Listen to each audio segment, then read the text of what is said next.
नमस्कार। मौलिक फिल्म्स के कार्यक्रम बातचीत में आपका स्वागत है।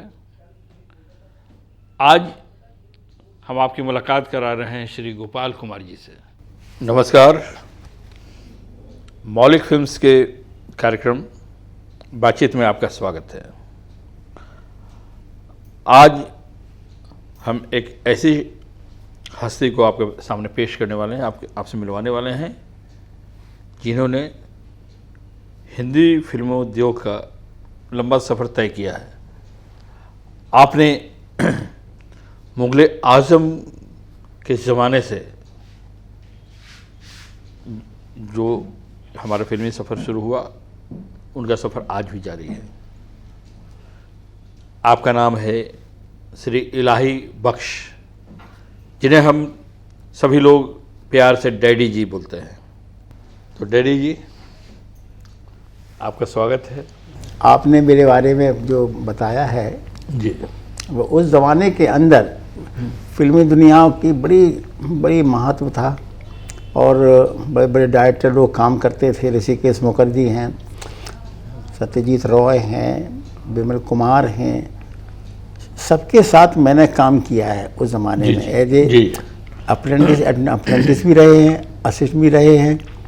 लेकिन जब मेहनत ज़्यादा करते थे तो वो लोग मेरी को बहुत जिम्मेदारी छोड़ दिया करते थे कि आप इसको करो, सेटिंग करो। लाइटिंग भी करते थे, कैमरे पे भी काम किया हमने, असिस्ट में, डायरेक्शन में भी काम किया है मैंने। और इन बातों, जी हाँ, मनमोहन देसाई के साथ भी मैंने काम की हैं। 3 फिल्में की हैं मैंने। किस्मत भी करी है, जितेंद्र की पहली पिक्चर थी, गीत गाया पत्थरों ने, हमने वो भी किया है शांताराम जी के साथ में। और विदो का प्रसाद कैमरामैन थे। तो हम बहुत सीनियर हैं, इस उम्र में 91 रनिंग कर रहे हैं। भगवान की कृपा से, आप लोगों की दुआ से अभी हम जिंदा हैं और अभी भी हौसला रखते हैं कि हम कोई काम करें। अभी एक फ़िल्म की हमारी जो है एक स्टोरी थी, रहनुमा, जो मैंने 20-25 साल पहले लिखी थी, उसको मैं आज अच्छी तरह से आगे बढ़ा रहा हूँ। अच्छे मुझे प्रोड्यूसर मिल गए, पैसा लगाने वाले, और कहानी भी इतनी अच्छी है। जैसे आपने बागवान देखी होगी कि बागवान से भी ज़रा हमने एक अच्छी स्टोरी रख के, पब्लिक ने आज तक सिनेमा हॉल में रोए नहीं है पिक्चर देख के। पहले रोया करते थे, अच्छी सी कहानियाँ आती थी। जी हाँ। आज मैंने उस पिक्चर को इस तरह से बना रहा हूँ कि उसके अंदर पब्लिक देख के रोए कि अरे क्या बात है भाई, क्या दिखा दिया आपने, कितने बढ़िया सीन है, कितनी अच्छी कहानी है। और बाप बेटी का जो प्यार भी दिखाया, फिर बाप बेटी की आपस में बीच में लोगों ने नाइतफाकी पैदा करा दी है, उस पर भी मतलब इस तरह से कहानी है हमारी रहनुमा की। बिल्कुल, हम आएंगे यहाँ पे। लेकिन सबसे पहले तो आपसे ये जानना चाहेंगे, जी, आप अपने बारे में बताइए, कहाँ से? जी, मैं झांसी का रहने वाला हूँ। लखनऊ में मेरे बच्चे ब्याह हुए हैं। जाना आना रहता है मेरा। तो मैंने शुरुआत की थी, सबसे पहली फिल्म हमने, एक नाम था शकीला मानो भोपाली जी। तो वो आई थी वहाँ प्रोग्राम देने के लिए आती थी। उनके अच्छे फ़ोटोग्राफ खींचे थे मैंने, मैं स्ट्रीट फोटोग्राफर भी रहा हूँ। तो उनको कहने लगे आप तो इतने अच्छे फ़ोटोग्राफर हैं, मैं आपको वीडियो मूवी फ़ोटोग्राफर बनाना चाहती हूँ, मेरे घर पे आइए आप बॉम्बे। तो मैं पहुँच गया।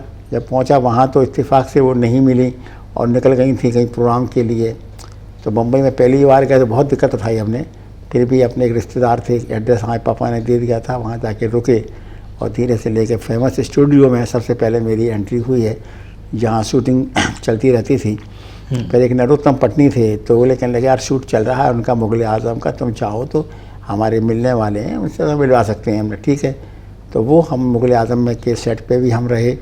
आगा कश्मीरी साहब थे जिन्होंने सेट बनाया था पूरा मुग़ल आज़म का, जो महल बनाया था, उनके साथ हम रहे, काम किया, बहुत सारा प्यार किया तो डंडा किया, उसमें लाइटिंग हमने की है।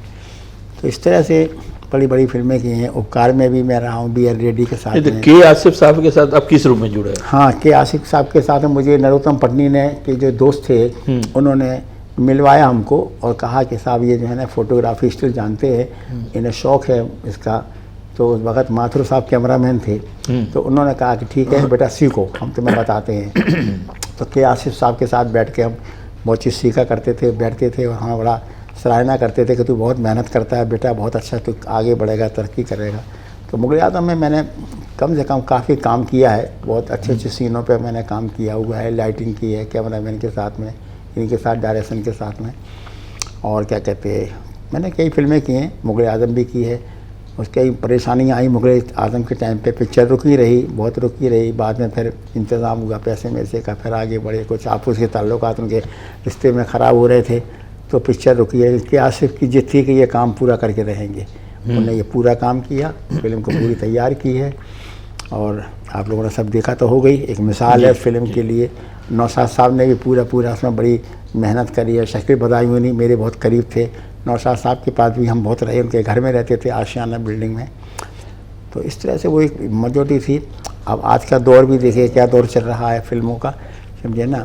तो आपने के आसिफ जी के साथ आपने काम किया जी जी। उसके बाद सोहराब मोदी जी के साथ, सोहराब मोदी के साथ मैंने उनसे कैसे मुलाकात हुई? नहीं, उनके साथ ऐसा होता था ना कि हम अपने उनसे कहते थे, जो हमारे कैमरामैन थे मात्र साहब और के मिस्त्री जिन्होंने बड़ी बड़ी फिल्में की हैं, तो मैं उनसे कहता था कि साहब मैं फ्री बैठना नहीं चाहता हूँ, आप मुझे एक लेटर दे दीजिए ताकि मैं उनको दे दूँ, उनके साथ में काम करूँगा, मुझे पैसे नहीं चाहिए, मुझे नाम चाहिए, काम चाहिए।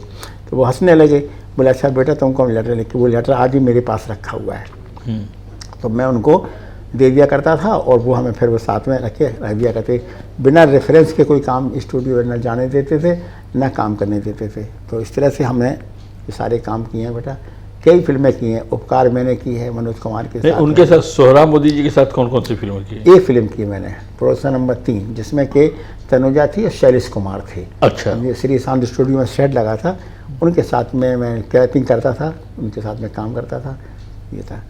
लेकिन जो मौका मिला, क्योंकि हम यंग थे उस समय, जो भी मौका मिला हम उसमें घुस जाते थे कि हमें ये भी करना है, हमें ये भी करना है। हम फालतू घर पे नहीं बैठते थे, अकेले रहते थे। माँ बाप ने हमें छोड़ दिया था बॉम्बे के अंदर कि तुम अगर गए हो तो कुछ करके लौटना। तो हमने किया है, बहुत सा काम किया है। यही कैमरामैन आसिफ हुए, नहीं कियासिफ का तो अभी बात मैंने कर ली है। हाँ, अभी आगे उसके बाद में मैंने मनमोहन देसाई के साथ मैंने 3 फिल्में की हैं, किस्मत भी फिल्म की है और वो क्या कहते हैं जितेंद्र की पहली पिक्चर थी ना गीत गाया पत्थरों ने, वो भी मैंने दुर्गा प्रसाद के साथ कैमरामैन के साथ काम किया हुआ है। तो जितेंद्र की पहली पिक्चर थी वही वाली, मैं वो क्या कहते हैं गीत गाया पत्थरों ने। तो वो बेचारे बड़ा मोहब्बत करते थे, हम छोटे थे ना तो हमें बड़ा सहयोग देते थे, यार देखो ये कैसा कैसा क्या कर रहा है। एक फिल्म आप लोगों ने देखी होगी सरस्वती चंद, जिसके अंदर गाना है चंदन का बदन चंचल चितमन। तो उसमें जो है नरीमन ईरानी कैमरामैन थे जिन्हें डॉन फिल्म बनाई है, तो उनके साथ भी हम बहुत काम करते थे। रशीद भाई करके उनके जो असिस्टेंट थे, मैं उनके साथ घुस के मैंने फोकस किया। ये गाना ज़्यादातर मैंने शूट किया, चंदन का बदन चंचल चितमन धीरे से तेरा मुस्काना, मैंने ज़्यादातर मैंने शूट किया। गुरुदत्त स्टूडियो में शूटिंग हुई थी इसकी सन 1963 के अंदर, 63 में। उस दौर में स्वतंत्र रूप से आपने निर्देशन या किस फिल्म से शुरुआत की आपने? मैंने पहले मुग़ल आज़म से, मुग़ल आज़म से की है। नहीं मैंने इंडिपेंडेंट जो है एकदम नहीं, इंडिपेंडेंस में नहीं रहा, मैं चीफ असिस्ट में ही रहा। अच्छा। इंडिपेंडेंस मैंने कोई पिक्चर नहीं की है, मैं असिस्ट में रहा बराबर ही। और मैं उनसे कहता था कि यार कई लोग बोलते थे कि आपको करना हो कर लीजिए, मैंने कहा बिना गुरु के आज्ञा के मैं तो नहीं कर सकता हूँ। अगर मान लो मिस्त्री साहब के साथ काम कर रहे हैं तो उस वक्त एक कॉमेडियन मर गया वो लड़का, मुझे याद नहीं आ रहा नाम उसका, कि लगा मैं फिल्म बना रहा हूँ, रोटी वो धोती और क्या कहते हैं चौपाटी लोटा बना, मोहन छोटी, वो जो हाँ, तो वो बना मोहन छोटी। वो अपने घर पे ले गया, कहने लगा साहब इंडिपेंडेंस में कर लो, हम तुम्हें पूरा वो देंगे और आप काम करिए। मैंने कहा नहीं, बिना के मिस्त्री कैमरामैन के मैं इजाज़त कि मैं काम नहीं कर सकता हूँ। तो अकेले में मुझे मौका नहीं मिल रहा था काम करने के लिए। मैं काम बहुत करना चाहता था कि मैं करूँ, लेकिन मैंने बिना गुरु के जो है ना मैं आगे नहीं बढ़ सकता हूँ। तो मैं आशीष में मैंने बहुत काम संभाला है, बहुत फिल्में की हमने, जो भी मिला। बोरा ब्रदर्स की फिल्म की है थीफ ऑफ बगदाद, उसमें थे हम। किंग कॉन्ग में थे हम के मिस्त्री के साथ। मैंने दारा सिंह की पहली पिक्चर थी किंग कॉन्ग, जिसमें कुमकुम थी छोटी सी, दारा सिंह लंबे थे। तो उनका सेटिंग करने में, फोटोग्राफी करने में दिक्कत होती थी कि छोटा कद इनका, उनका लंबा कद, फोटोग्राफी कैसे करें, बातचीत ये लोग कर रहे हैं आपस में, क्या कौन सा एंगल ले लें। तो स्पेशल हम लोगों ने इतना ऊंचा स्टूल करीब 1.5 फीट का 1 फीट का बना रखा था, उस पर खड़ा होकर क्लोजअप लिया करते थे दोनों का बात करने में। ये टेक्नीशियन वाली बातें हैं। और तो ये आपका तो ज़्यादातर ताल्लुक जो है डायरेक्टरों के साथ रहा, प्रोड्यूसरों के साथ में, कैमरामैन के साथ रहा। तो इस्मत चुगताई जी के साथ कैसे? इस्मत चुगताई के साथ में जब मैं ये शूटिंग में कर रहा था फिल्म, ये इनकी सरस्वती चंद, तो उसमें कैमरामैन थे हमारे, ये क्या नाम उसका, ये तुम्हारे नरीमन ईरानी थे कैमरामैन, तो नरीमन ईरानी कैमरामैन थे, उनके पास में रहते थे ये हमारे जो इसमें चौथाई रहती थी, शाहिल लतीफ़ साहब उनकी वाइफ थी। शाहिल लतीफ़ साहब जो थे उनकी वाइफ थी इसमें चुगताई, तो उनके साथ बैठना उठना था, हमको भाभी बोलते थे। और वो अक्सर जो है दिलीप कुमार की ज़्यादातर फिल्में उन्हीं ने लिखी हैं इसमें चुगताई ने। उनका नेचर बहुत अच्छा था। श्रीवास्तव थी और हमारे, और शाहिल लतीफ़ साहब की डेथ हमारे सामने हुई है, जिनका बाहर में फिर भी आएंगी लास्ट फिल्म थी उनकी। तो उनके घर में जाना आना था, और वो जो है ना जय हिंद कॉलेज के सामने इंडस कोर्ट बिल्डिंग है, उसमें चौथी फ्लोर पे रहा करते थे। अक्सर नरगिस का तबस्सुम का आना जाना था वहाँ पर। अच्छा। तो हमारी मुलाकात होती रहती है। नरगिस जब पेड़ में था ये संजय दत्त, उस समय जो है हम लोग बैठते थे। तबस्सुम तो अभी गुजरी हैं, बहुत प्यार करती थी हमको, जब भी मिले हैं हमारे भैया कैसे हो, भैया कैसे हो। तो ताल्लुकात हमने सबसे बना के रखे हैं, और आज ऐसे ताल्लुकात में एक दिल में एक प्रेरणा है कि एक बड़ा काम करें जिससे अपने बच्चों को भी दिखा सकें और अपने जो आप लोगों को भी बता सकें कि ये फिल्म जो हम बना रहे हैं भगवान की कृपा से बहुत पसंद आई सब लोगों को और बहुत अच्छी लगेगी, बस इतना। तो इतने लंबे समय से आप काम कर रहे हैं। जी जी। लंबे समय से आप सहायक के रूप में काम कर रहे हैं। सहायक के रूप में काम किया है, तो इंडिपेंडेंस में कोई काम नहीं किया। तो पहली बार इंडिपेंडेंट के आपने लेखन किया है और प्रोड्यूस लेखन किया है, जो बना रहा है ना रहनुमा, हाँ। ये पहली बार में मेरी 3 मैंने कहानी लिखी हैं। एक रहनुमा लिखी है, एक गुरबानी लिखी हुई है, एक बंदना लिखी है, 3 फिल्में लिखी, एक पर्दा नशी भी लिखी है, वो ही है। तो अगर भगवान ने ज़िंदगी रखी तो उनको ज़रूर करेंगे पूरी हैं। लेकिन ये जो रहनुमा है इसकी कहानी हमने पहले 25-30 साल पहले लिखी थी, जो बागवान जैसी, लेकिन बागवान के अंदर जो उन्होंने दिखाया है उसको हट के मैंने कुछ चीज़ को आगे बढ़ा के बहुत अच्छा बनाया है, कर रहे थे। तो आपने जो ये जो रहनुमा बना रहे हैं तो उसमें अमिताभ बच्चन जी हैं, उसमें नाना पाटेकर हैं, ये सब नहीं, अमिताभ बच्चन को मैंने इनको क्या कहते हैं हेमा मालिनी को अभी लिया, नाना पाटेकर रखा है मैंने कि अगर मान लीजिए किसी तरह से अब वो मना करते हैं, लेकिन कहानी पसंद आ गई अमिताभ बच्चन को, कह रहे मैं करूँगा, थोड़ा सा इसमें चेंजिंग करो। तो वो चेंजिंग का काम चल रहा है, 1 आध महीने में पूरा हो जाएगा तो वो भी काम शुरू हो जाएगा। तो अमिताभ बच्चन को लेने की पूरी तैयारी हम लोगों की है, पैसा भी रेडी है, सब कुछ है, हमारा फाइनेंसर बैठा हुआ है, प्रोड्यूसर है, वो काम कर रहा है सब, और उसकी इच्छा है कि डैडी आपकी मनोकामना हम जरूर पूरी करेंगे, ऐसा है। जी जी। तो ये मनोकामना आपकी पूर्ण हो और फिल्म 23 से वो कंप्लीट हो। और कोई ऐसी कोई घटना बताए जो कि जी बताता हूँ। मैं किस्मत फिल्म की शूटिंग कर रहा था जी। किस्मत फिल्म में मनमोहन देसाई डायरेक्टर थे उसके अंदर, और सेट लगा हुआ था इसमें कमाल स्टूडियो में। पहले इसका नाम था मॉडर्न स्टूडियो, बाहर से अब नटराज स्टूडियो हो गया है, और उसके अंदर गुरुतर्बी स्टूडियो था, कमालिस्तान भी था उसके अंदर। तो कमलिस्तान में सेट लगा हुआ था इनका, क्या कहते किस्मत फिल्म का, उसमें विश्वजीत और बबीता थे। एक सीन था जिसके अंदर के इनको तारों के से एक डलिया को खींच रखा था और नीचे दलदल का सीन बनाया था आर्टिफिशियल, पानी मानी भर दिया साइड में और मट्टी भी गीली मिली कर दी। तो उसमें सिर्फ उतरने का सीन था, तो तारों से उस ज़माने में खींच रखा था ऊपर, तो इन लोगों को ऊपर चढ़ा तो दिया और फिर नीचे एक डलिया को उतारने था तो ताकि तार ना दिखाई दे, तो धीरे धीरे करके उतारना था और ताकि दलदल में बैठ जाती है डलिया। इत्तेफाक से तार टूट गया तो दोनों जने गिर पड़े, कैमरा छोड़ के हम भागे। आज विश्वजीत अभी मौजूद हैं, बबीता भी मौजूद हैं, तो ये लोगों ने, मैंने फ़ौरन इनका हाथ पकड़ के विश्वजीत का बाहर निकाला, इनको निकाला, बबीता को निकाला बाहर के, बोले कहले मेरी जान बच गई। उस दिन शूटिंग कैंसिल हो गई। उसके बाद में 1 हफ्ते के बाद बोले पहले आप रिहर्सल करिए, लोगों को 4-5 लोगों को खड़ा करके तब मैं शूटिंग करूँगा। तब बबीता भी बोली, बबीता की शादी नहीं हुई थी उस समय, जबकि बात बता रहा है आपको कि हादसे हो चुके हैं शूटिंग के टाइम पे, बहुत से हादसे हो गए हैं। महमूद साहब भी बहुत अच्छे आदमी थे बेचारे, हमसे मिलने जुलते रहते थे, कोई भी चीज़ बाहर से आए लेके आए तो उनको बताते थे, मैं फोटोग्राफी में ये लेके आया हूँ, वो लेके आया हूँ। मुझे फोटोग्राफी का शुरू से शौक़ रहा। जी जी।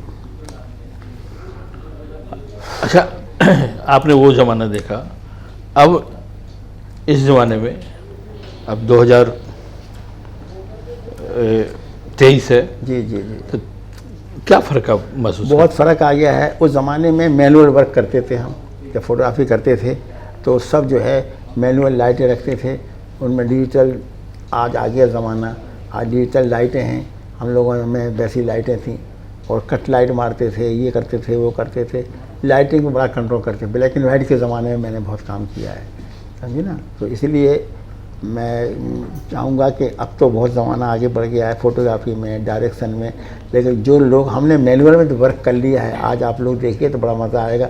डिजिटल में वो मज़ा नहीं आएगा। फोटोग्राफी में लाइट दिखाई देगी, लेकिन हम लोग लाइट शेड दिया करते थे, वो लाइट शेड अब देखने को नहीं मिलती है, समझिए ना। डायरेक्शन में, कहानी में आप देखिए, डायरेक्शन में कैसा डायरेक्शन होता है खुद देख लीजिएगा। अब अभी अच्छी अच्छी फिल्में रिलीज़ हुई हैं, फिल्में आप किसी पब्लिक को पसंद आई है, कहते हैं बहुत अच्छा है भाई, वो हीरो छू रहा है, लेकिन आर्ट नहीं कि आर्ट क्या है, उसके अंदर क्या होना चाहिए, तो ये सब है पब्लिक को भी पसंद है। तालमेल कैसे, आप तालमेल कैसे बैठाते हैं अभी नए लोगों के साथ जब काम कर रहे हैं? हम कर रहे हैं तो अपने हिसाब से करेंगे, जो हमारा पहले हिसाब किताब था हम वही करेंगे, लेकिन ये मालूम है कि पब्लिक बहुत दिनों से हॉल के अंदर रोई नहीं है पिक्चर पे। तो हम लोगों ने रुला दिया करते थे उस ज़माने में, ऐसी कहानी थी कि रुला, पब्लिक रोती थी, अरे बाप रे क्या पिक्चर बनाई, मज़ा आ गया। लास्ट में आपने देखा होगा बागबान में भी पब्लिक ने बहुत ही वो किया। इसी तरह हम भी चाहते हैं कि हमारी फिल्म में हर सीन को ऐसा दिखाएं, हर चीज़ के डायलॉग्स इतने अच्छे हों कि पब्लिक कहे कि यार क्या देख के आ रहा है, बहुत दिनों के बाद एक अच्छी फिल्म देखने को मिली। जी जी हाँ, इतनी सी बात है। और हम कहते हैं बस दुआ करिएगा, थोड़ी उम्र और बच जाए हमारी रहे, तो इस काम को हम पूरा अंजाम दे लें। तो जो सिलसिला के आसिफ साहब के ज़माने में शुरू हुआ, सोहराबुद्दीन के साथ, मनमोहन देसाई के साथ, और आज डैडी जी रहनुमा फिल्म बना रहे हैं, उन्होंने कहानी लिखी है, फिल्म का निर्माण कर रहे हैं, और हम चाहेंगे कि इतनी लंबी उम्र है कि रहनुमा का और भी फिल्में आएँ। और बार बार जो डैडी जी बोल रहे हैं कि अब इमोशनल फिल्मों में इमोशन की कमी होती जा रही है, तो उस दौर, वो फिर से एक इमोशन का दौर, भावनात्मक फिल्मों का दौर शुरू हो। तो डैडी जी के साथ ये सिलसिला यहाँ समाप्त होता है। डैडी जी, आपने वक्त निकाला, आप आए स्टूडियो में, आपसे बातचीत की, और फिर कभी हम मिलेंगे और फिर बुलाइए मैं, और उस गोल्डन एरा के बारे में हम आपसे बात, पुरानी बातें भी हैं, बिल्कुल बिल्कुल, उस गोल्डन एरा के बारे में बातचीत करेंगे। ठीक है ना जी जी, बहुत बहुत धन्यवाद आपका साहब। तो फिर अगले हफ्ते जी फिर मिलते हैं अगले मेहमान के साथ आपसे मुलाकात होगी। तब तक के लिए हमें विदा दें। नमस्कार।